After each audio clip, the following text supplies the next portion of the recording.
and put up stronger and better candidates, not the low-caliber politicians that we've been seeing, but put up better candidates and work within the parties.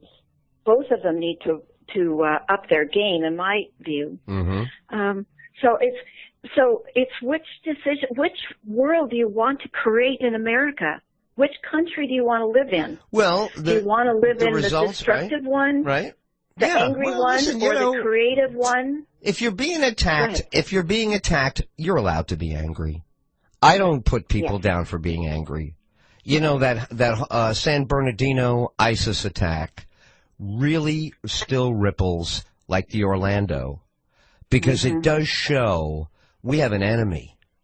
They hate us, and they will show up in our neighborhoods. So if you're angry about ISIS, God bless you. Thank God you're not passive about ISIS, and you wind up having San Bernardino in your neighborhood. On the Bernie side, I get it. Who wouldn't want stuff for free? Who wouldn't? Rich people, corporate welfare we hear about all the time. There's nothing about having enough money in America where you wouldn't take a bargain, where you wouldn't take more money in. So whether you're poor and you're willing to take, or you're rich and you're willing to take, humans are greedy. That's what the human race is. The human race likes what it likes and likes more of what it likes. So it just looks like we've run the string on the approach it's been, since John Kennedy. If you want to take Kennedy as the modern presidency, television and all, the Cuban Missile Crisis, we almost had a world war, the whole world knew about it, etc.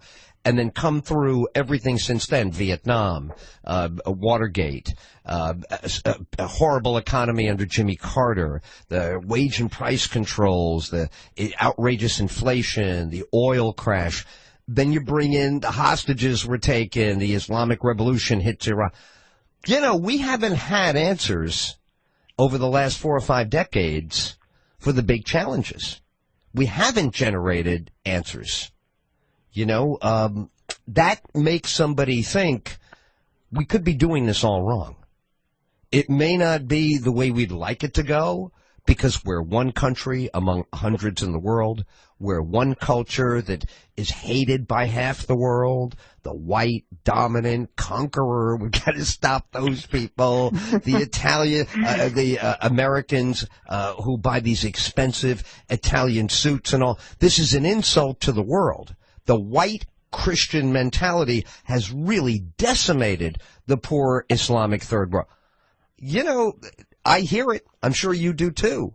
That we're not liked around. Now, how does a person get liked when he has a lot more than everybody else? As a leader, you can have what we have.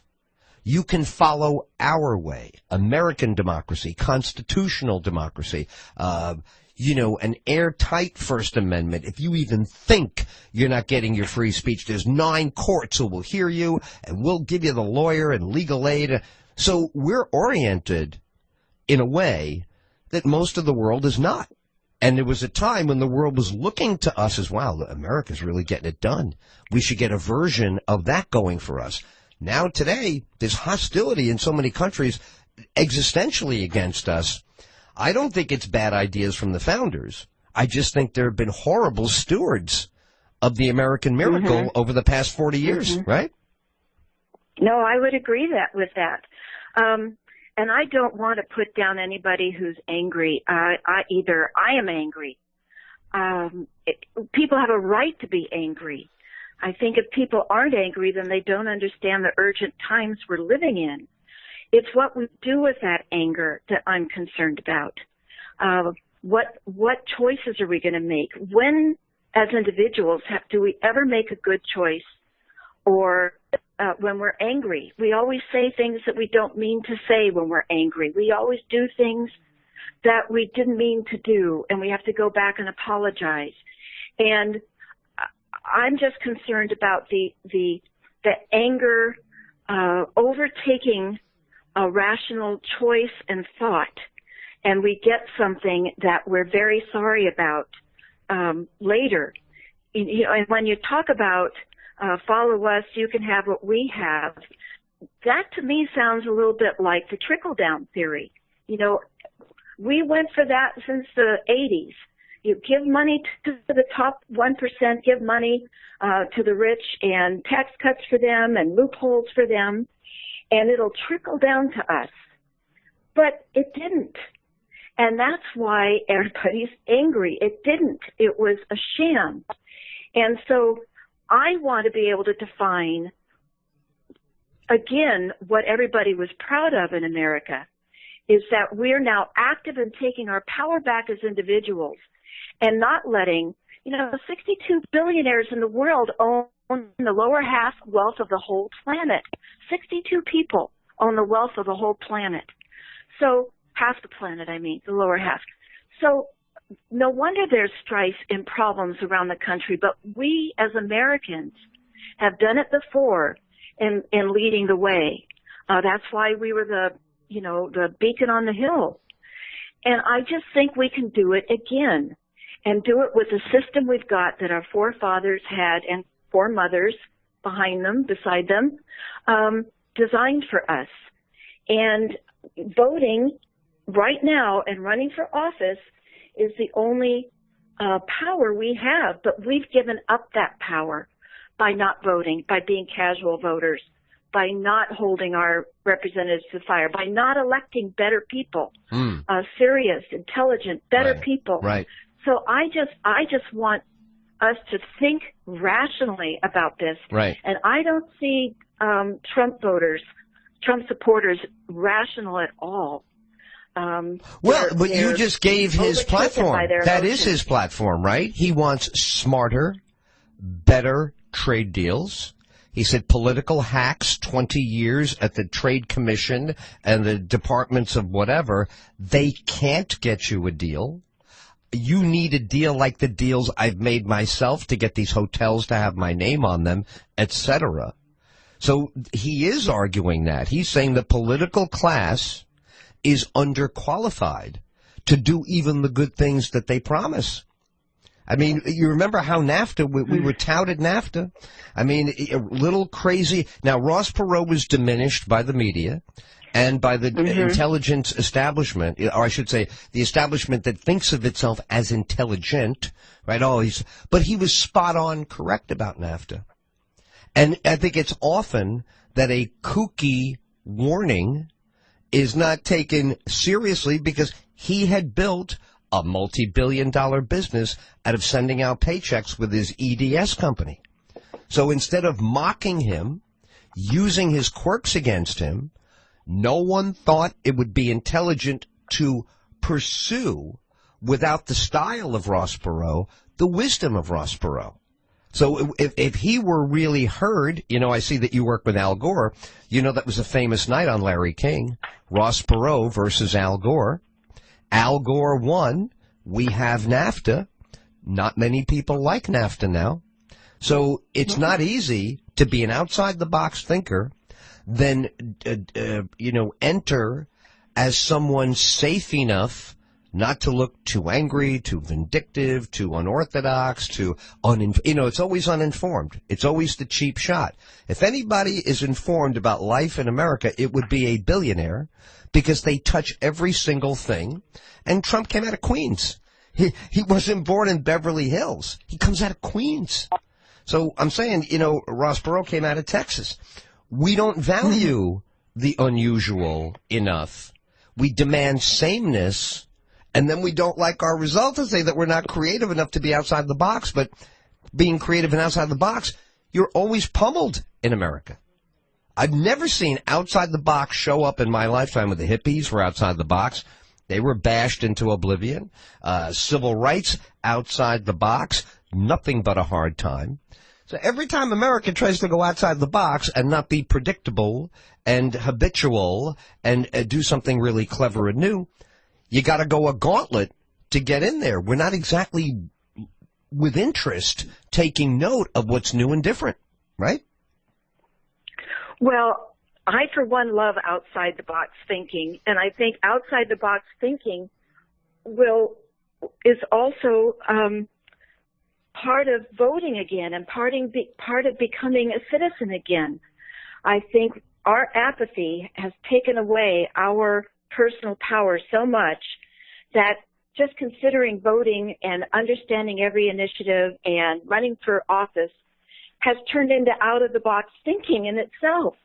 But when you talk about Donald Trump and the deal, now, you know that he has 3,500 lawsuits against him. Those deals that he made as a businessman was not to pay vendors.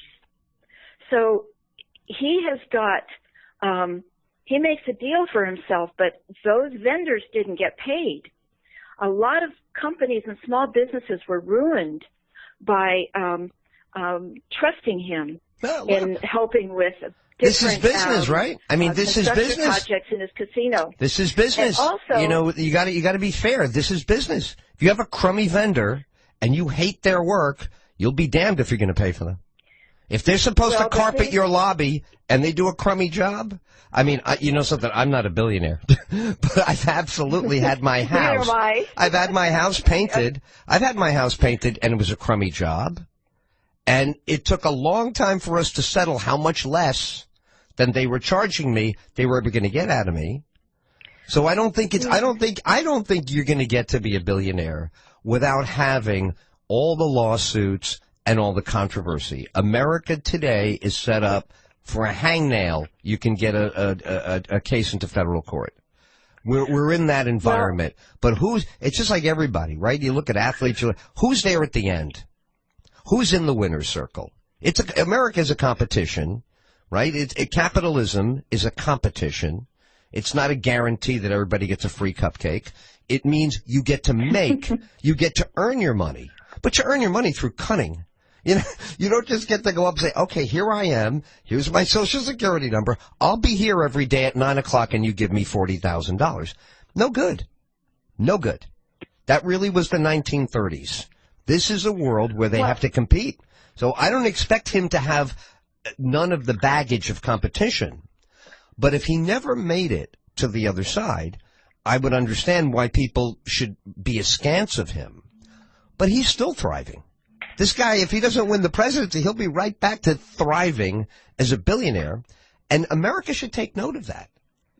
We do need to honor billionaires because somehow the poor is going to have to learn to earn. And these are the best earners we have on planet Earth. Well, you say he's in the winner's circle, but he inherited his money. His father put him in the winner's circle. He didn't really. I mean, I know the house. I know the house he was born in. I'm a New Yorker. I'm a New Yorker lifelong. I know exactly where that house is in Queens. It just sold recently. I know that the buyer. Everybody has somebody who gives them seed money, but his loan from his father was 5 decades ago. So it doesn't. I mean, you know how many people have been loaned millions of dollars in the modern day for a startup on the internet? They have nothing. They blow it all. So just having seed money, I mean, the reason I bring up Queens is a fisticuffs place. His father didn't move that easily in Queens. Queens was a struggle. So again, if he came out of Beverly Hills in an 8-room mansion, I would agree with you. But that little tiny house in Queens was a little small Tudor, 1,800 square feet. 1,800 square feet is not living the life. Yes, his father owned a business. Yes, his father was a builder. But there's a difference between having it handed to you and Donald Trump, who said to his father, I'm going to Manhattan to make my money. His father said, stay in Queens and make the money like I did. Do what I did. He goes, no, I'm going to a much bigger pasture. That's the American story. All of the great wealth in America has been for people who walked away from status quo and went out to do big, big things. Now, I'm not trying to say that was virtuous. I'm trying to say it is the American story, where you take something and make something huge, to use his word. And let's face it. Use your word. Right, let's face it. How many people did that today, except Mark Zuckerberg's Facebook and Jeff Bezos' Amazon? I don't see that in the current population. I do not. First of all, there's no strong families enough that that's going to happen. We don't build strong families anymore. From the ground up in Queens and in the Bronx and, places like that all across the country, suburban Chicago, south side of Chicago where I've lived, certain parts of Los Angeles where I've lived. These are places where if you don't fight, you don't get out. You got to fight your way out. And we should admire people who fight their way that far out to say, wow, what did they do that we could learn from? Instead of saying, oh, I don't like that guy either. I don't like that one either. You say, well, is it anybody you're going to like and also be that incredibly successful? If we go away from the government, don't forget when I was a kid, it was always, one day you'll grow up and be president. Then we got to be 21 and said, my God, that's the last thing we'd ever want to be. That certainly is not a good job, right? So this is what I think it is at stake right now. How do we have a ladder for people to really transform their lives? And it can't be with the current system. I just don't see any way. Free college or no free college. I mean, what is your thought about how? Yeah. When you talk about Donald Trump being in the winner's circle, I immediately thought then, why isn't he not releasing his tax returns? Who cares? Is he really in the winner's circles? Who cares? I mean, honest to God, who? Well, you know what I mean? For tax returns. Why? What are you going to find in there that's going to help you? You think he's going to report that he's a thief and a crook? I mean. Well, I think we'll see if he has a lot of offshore accounts. Listen, and, he's admitted. If he's hiding money, right? But I get this. Not very patriotic. His China ties, his offshore accounts. He said when he started, I used to be part of that system. This is why I'm running. It's so incredibly corrupt in his favor. He said he bought and paid for politicians. It would go on both sides of a race. I mean, that's old in New York. Most of the rich in New York contribute the max to both candidates for mayor, so no matter who wins, their phone call is taken. This goes back, you can go back to Roman times. The idea of playing both sides, if you can afford to, would only help you. But I guess what I'm talking about is we're in trouble in terms of upward mobility. This middle class has had no upward mobility in the last 20, 30 years. The wages are flat from this administration, but they did a thing the other day that when you put inflation and all the changes in, nobody's income has been moving since 1979 effectively. Not the top. The top have moved. They're the investor class. And the poor certainly have a ton more benefits than they did in 79. But the middle class person has really not made any progress. And he is a product of the middle class. That's what he's a product of. Well, what his economic policy is, though, is more tax cuts for the wealthy. I mean, he just says that outright, that the wealthy is going to get more tax cuts, which would benefit him.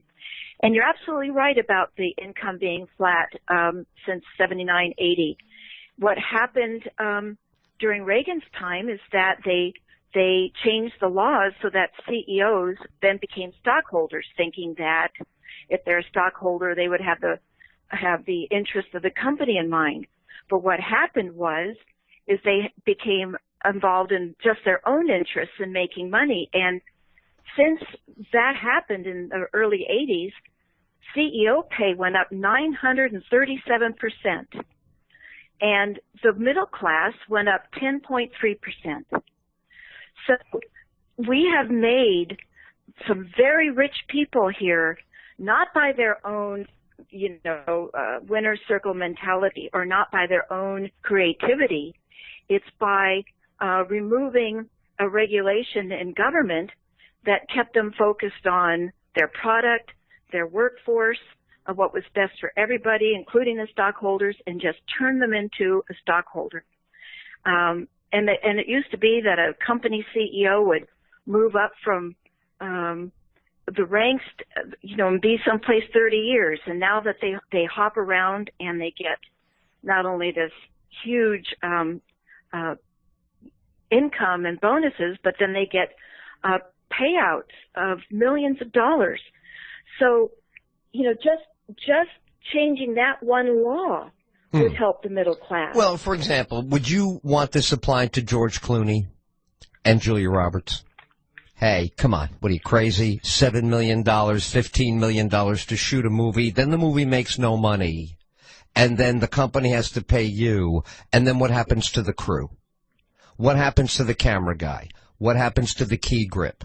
I mean, I don't think you ever, honestly, in the history of the world, are ever going to get away with regulating the size of the reward that excellence produces. A CEO, well, it wasn't the can be size that they regulated. Yeah. It was the motivation, who that CEO was representing. Well, he's not elected to represent anybody, right? A CEO is a chief executive. They don't represent anybody. They're an executive. They order things. Well, they stop things. They represent their company, their product, their workforce.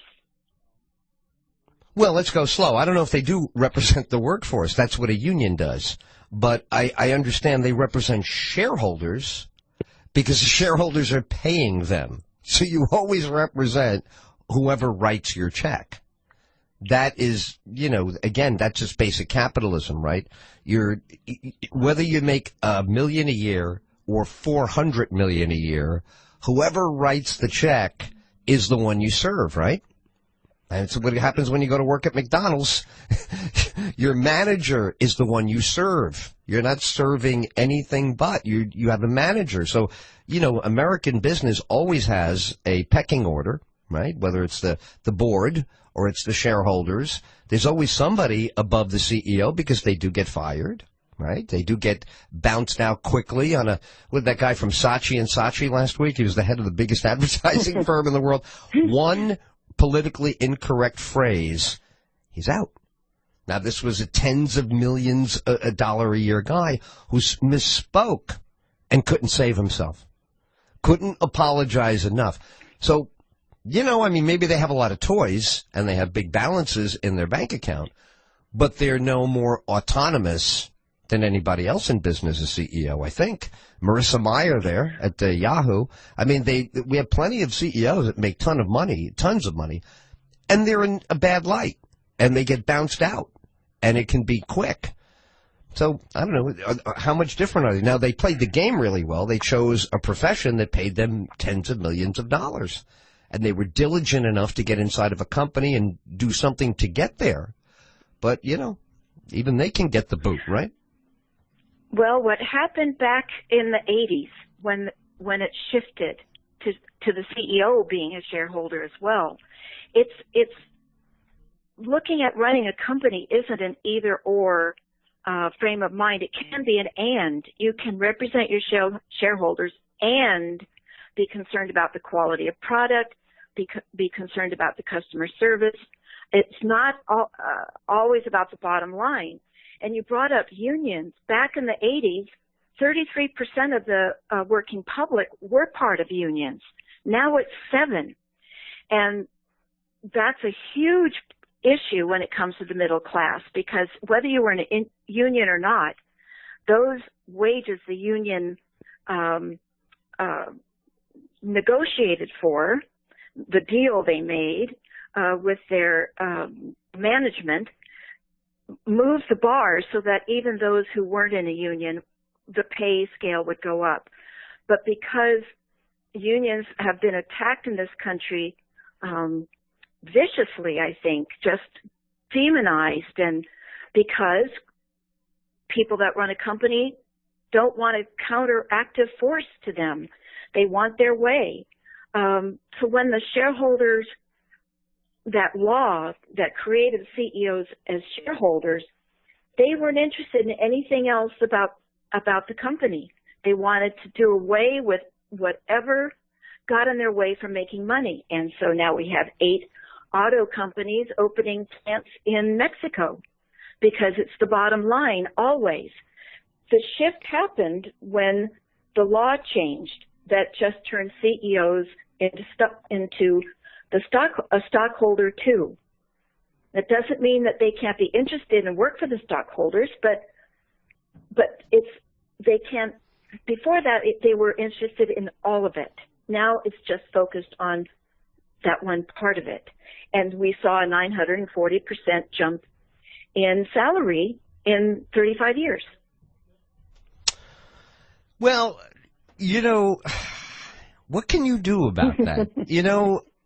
a CEO today versus a CEO 50 years ago. How easy to run U.S. Steel in 1964. How difficult to run U.S. Steel in 2016. What were the stakes in 64, in 65, 66? What are the stakes today? The nature of business, kind of like the nature of medicine, right? We used to have the family doctor. He did everything. Did you have 8 specialists in 1964 per family? The allergist, all of the... Of course not. Well, you have to figure that life will get more complicated, right, as time goes by, that the CEO's job is to now, today, international corporation, concentrate on 300-plus countries where you might be working and doing deals. So it seems to me like in sports as well. There were basketball players in 1965 when I used to watch the Knicks, but there was nobody like Michael Jordan. Nobody. So after the Michael Jordan era came and went, the bar of what it took to be an NBA player was way up. So the same thing would have to be true of business. I'm sure you could be a pretty balanced CEO in 1964. No internet, no cell phones, no 24-hour trading, not getting phone calls in the middle of the night about what happened in Asia and what's going to happen this morning in Wall Street. That's natural. I think the tragedy is, right, a lot of people did not bring their qualifications up to the complexity of the world. And unions have always been difficult to work with. I've been in unions, off and on my whole life. I was with AFTRA, SAG, very early on. Mm-hmm, but try and get them to change something from the way it was done. Or try and go to a union and say, something, we're really struggling in industry right now. We're getting the you-know-what beat out of us by other countries who do what we do, and you guys have to help us reduce the cost of making this. They're like, what are you, crazy? You guys make more money than we do. We want this money. We're not coming back in it. So, I heard my own union people say that at one time. So, I don't know. You know what I mean? It does seem like both sides want all the cookies, and I don't know who would fairly be like a generous winner. I don't think America's system makes up generous winners. It makes up craven competitors. And then when they win, what are you going to say to them? Oh, by the way, we have a law that says you can't win that much. We have a law that says you can't earn that much. Then you're going to be in a tough battle to find a system that really will elevate people. If you can't use greed and you can't use money to elevate them, I don't know what makes them climb up the ladder of economic wealth from history. Not to be my preference. I'm just saying since the beginning of time, people are greedy. People want more. People like getting more. I think it's baked in, I think. Well, you talked about the middle class being, kind of, they have a right to be angry and they've been kicked to the sidelines. But I think that there are things such as this 940% increase in CEO pay that feeds into the middle class having been kicked to the sidelines. To be able to support that kind of income, the worker may make, $20 an hour, and the CEO may make $1 million an hour. So the disparity is obscene, and no one is, least of all I, is begrudging anybody wanting to make themselves better and to have a higher salary and to be able to be a CEO and make really fabulous salaries. Mm-hmm. But the salaries they're making now, as Nick Hanauer said, is he could afford to buy 1,000 pair of pants, but he doesn't need 1,000 pair of pants. John McCain has 9 houses, and he's not even a billionaire. The latest what I want to say is the latest trappings of the rich is having the poshest house. They've got more homes to show the artwork, and I think all of this adds to the middle class anger that we started out talking about. Oh, I agree. And I agree, but we need to address that. Right, we need to address that. Right. And I just want to address it within the system our founding fathers created, and use the system to fix it, and by people getting more active and educating themselves, as your listeners are, and become more involved by writing letters and phone calling and maybe running for office themselves. It's the Titanic, and we're not going to turn this ship around with one election and think that our authoritarian Donald Trump is going to make it all right for us. Daddy's going to make it right for us. No, I think that we need to, the adults in the room, the adults living in the country, need to make it right again and know that this is a long-term strategy, just like the Velvet Coup was a long-term strategy. We've gotten here by some very strategic steps, as in giving money free speech rights. That immediately vaulted billionaires and corporations over the middle class, because whoever had the most money had the most free speech. These are things that we can correct, we can recapture. And it doesn't mean somebody has to lose and somebody has to win. It just means that we make it more reasonable again by turning the Titanic around. But I fear we're going to be running into an iceberg, and the whole thing is going to come down, and we're going to be sorry. Well, maybe we need to be cleansed. Maybe we've just behaved poorly for the 240 years, and it's just a cleansing. Well, maybe it is a lack of ambition. Look, families are less tight. Education is a crisis because people are just dumber. You've got dumber kids than ever. I'm 60, so I've seen a lot of batches of kids. These are the dumbest. These are the least communicative. These have the least amount of initiative. They have been brought up to think that the society should accommodate them instead of they rise to the challenge of the society. So it could be that it needs to go down in order to come back up. Nature does this all the time. We are romantically involved with the gentility that we would like to see there, but when a mountain slide comes down, it's not gentle, and people die, and that's nature. Volcanoes erupt, kill thousands of people in only hours. This is a reality we may not be able to alter. So anything that we construct as mankind has to be at least as unreliable as nature is, at least as deadly and unpredictable as nature is. I don't have any hope nor desire that we should get ahead of nature. I think we should learn from things bigger than us how certain things work. I'll tell you what, this has been a pleasure. I can't believe you had this much time for us today. You're awesome. Will you come back on the show and we'll talk some more? I would love to. I had just had the best time with you, Ed. It's very lively. It's very challenging, and I love talking with you, and I hope your listeners had a great time, too. Oh, I can be sure, and I can be sure also that you'll be invited to come back, Jill. I've had so much fun with you today. Let me mention again for the book. I want them to hear the title again. I also want them to know where to go and get it. Our guest, Jill Cody, the book America Abandoned, The Secret Velvet Coup That Cost Us Our Democracy. Where would you like to direct people to go to get it? My website is americaabandoned.com. The book is publishing in the middle of September, and very soon I'm going to have a pre-order process on Amazon.